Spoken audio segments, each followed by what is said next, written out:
ليه في ناس مش بيبان عليهم سنهم الحقيقي، ويعني ايه العمر البيولوجي؟ روحها خفيفة بس ديفا ديفا ديفا ديفا.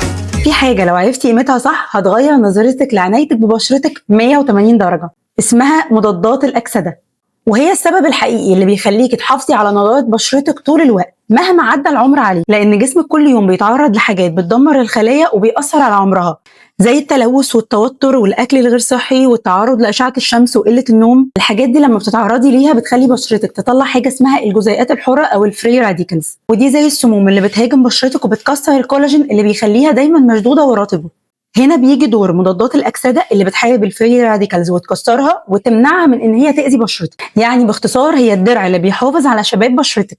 مضادات الأكسدة مش بس بتحميكي من الفري راديكالز، دي كمان بتجدد خلايا بشرتك وبتحفز إنتاج الكولاجين الطبيعي اللي جوه بشرتك. طيب ده كلام جميل قوي، ناخد بقى مضادات الأكسدة دي منين؟ من الأكل اللي حوالينا. أول حاجة من مصادر مضادات الأكسدة هو فيتامين سي، وده هتلاقيه في البرتقال والفراولة والفلفل الحلو أو فلفل الألوان. تاني حاجة فيتامين اي، وده هتلاقيه في المكسرات وفي زيت الزيتون. البيتا كاروتين، وده موجود في الجزر والبطاطا. ومن اقوى مضادات الاكسده السيلينيوم، وده موجود في السمك والبيض والمكسرات. وكمان ضيف عليهم الشاي الاخضر والرمان والكاكاو الخام. ولو عاوزه تكملي عنايه ببشرتك وتحافظي عليها من مضادات الاكسده، هتستخدمي سيرم فيتامين سي بالنهار قبل واقي الشمس وقبل ما تتعرضي للشمس، وهتحطي بالليل سيرم ريتينول اللي بيحفز انتاج الكولاجين جوه بشرتك. خلي بشرتك دايما شباب وما تخليش العمر يبان عليكي، خليكي ديفا، خليكي ليدي.